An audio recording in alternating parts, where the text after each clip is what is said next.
good morning, and happy Wednesday. Yes, hump day. Halfway through the week, almost. We'll be at 12 o'clock.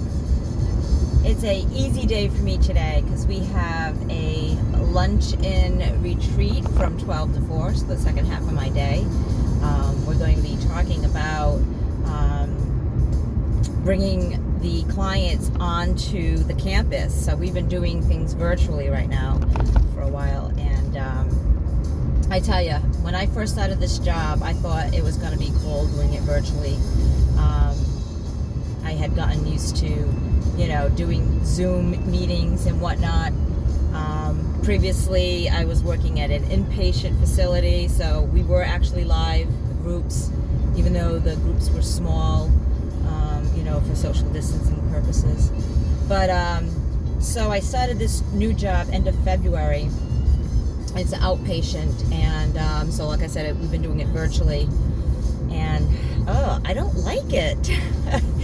I don't get that energy and vibe like I do, working with the clients, live, and it's much more difficult to get the clients engaged. So anyway, that's my day planned for today, and that's my that's my thing. Anyway, that's not what I wanted to talk about. What I wanted to talk about, I wasn't sure what I was going to talk about, and I had a couple of things going on. So yesterday during my groups, a couple of the groups that I did, the theme was on self-esteem, and actually Monday and Tuesday I kind of did self-esteem. And basically when I'm talking about what I was talking about was the inner critic, the self-talk that we have, and where that comes from, and why, and how do we deal with it, right?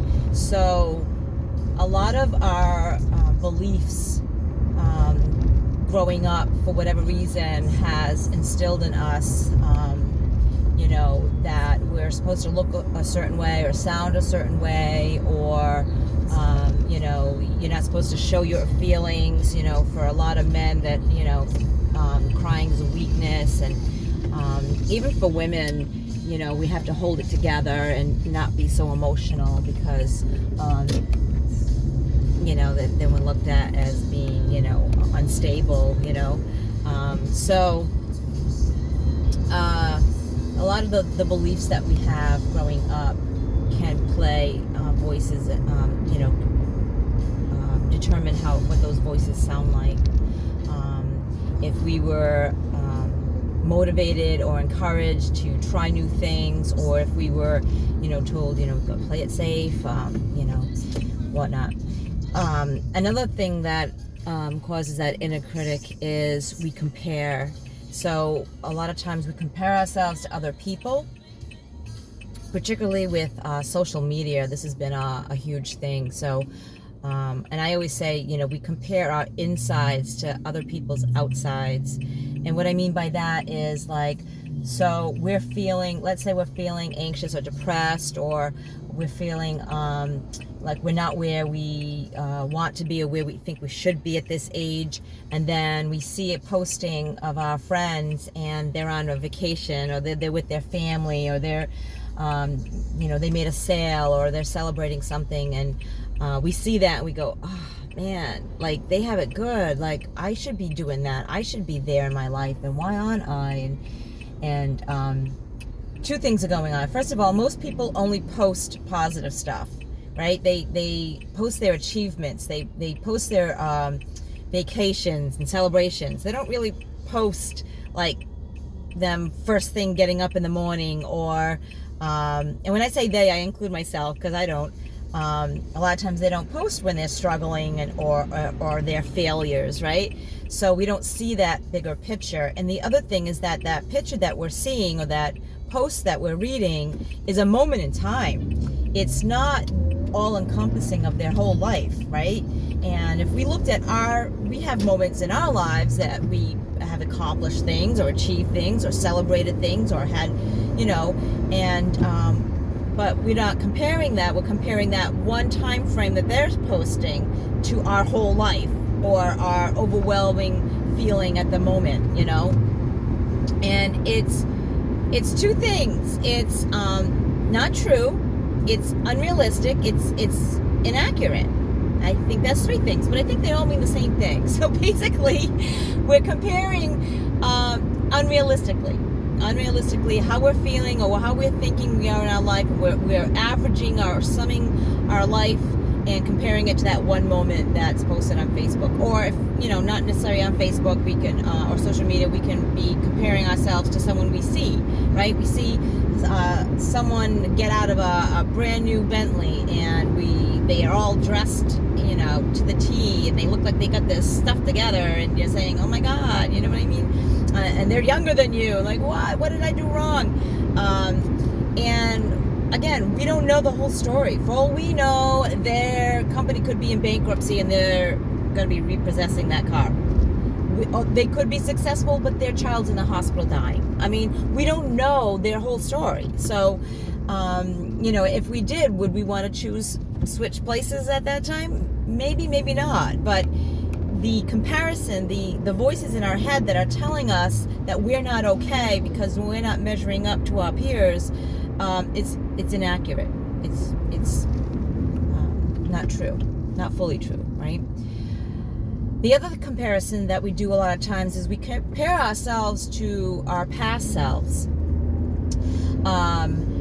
So we may have been maybe doing better off at one period of time, and right now we're struggling, and we're saying, I wish I was, you know, back there, or I wish I was motivated like I was back then, or I wish I had my stuff together like I was back then, or you know, I know for people in recovery or people with substance use disorders, there was a period in their time where they could like drink and be sociable, or maybe not, but I know for me there was a time where I enjoyed partying, right? And until it got, you know, I crossed that line somewhere, and it became more stressful and more problematic and more consequences. But, you know, so for you know, people with substance use, a lot of times they'll say, boy, I wish I could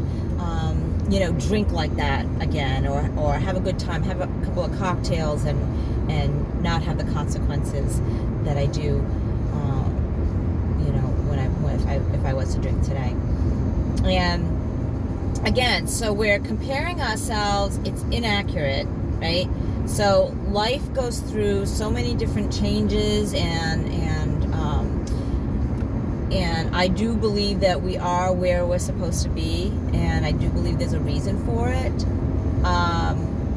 And I don't know if I would have been happier if I would have been able to, you know, sustain that lifestyle that I was living at the time. Who knows? But I do know this, like, I wouldn't be the person I am today had I not gone through what I've gone through, right? And I wouldn't be able to help the people that I'm able to help today had I not experienced and gone through all those challenges and those experiences. So I am grateful, and I can look at my challenges today, and I look at them as challenges, and I can look at my failures today as opportunities. They're opportunities to learn, to grow, and I have learned also that people don't become stronger, don't become more resilient, don't become better people, more courageous people by having it easy, by having everything go their way and not having any challenges. The most courageous people, the most resilient people out there that I know of anyway, had some pretty rough experiences, some pretty challenging experiences, and by going through them, that's how they become resilient. That's how they become who they are. And I feel that for myself, right? I have become this person because of the challenges. So I don't always do it, but I try to look at when I am struggling, as an opportunity to learn and grow and to become a better person, right? What is it that I need to learn? What is it that I can gain from this, right? What is it trying to teach me? What is this experience teaching me? And when I do that, I just, it just aligns my thinking to a more positive state, and then I'm able to really utilize the failures or the challenges to the best possible circumstances at that time. And so a lot of times when we have the inner critic telling us things like, oh, you screwed up again, you know, or you'll never do that, you'll never be able to do that, you're not a motivated person, you're not very smart, all this BS, and that's what it is, it's BS. I try to, first of all, you have to become aware of your thinking, and I've said this a million times, and it's not original to me, but you can't change what you don't know is broken. So becoming aware of something is the first step to change. So becoming aware when your thoughts are critical, and when you start comparing, or when you start putting yourself down, that negative self-talk. So becoming aware of when that's happening, and when you practice that, you'll become better at it, you'll become more in tune to it, and then you can flip the script and say, no, that's BS. I don't always screw up. There are many times that I have not screwed up.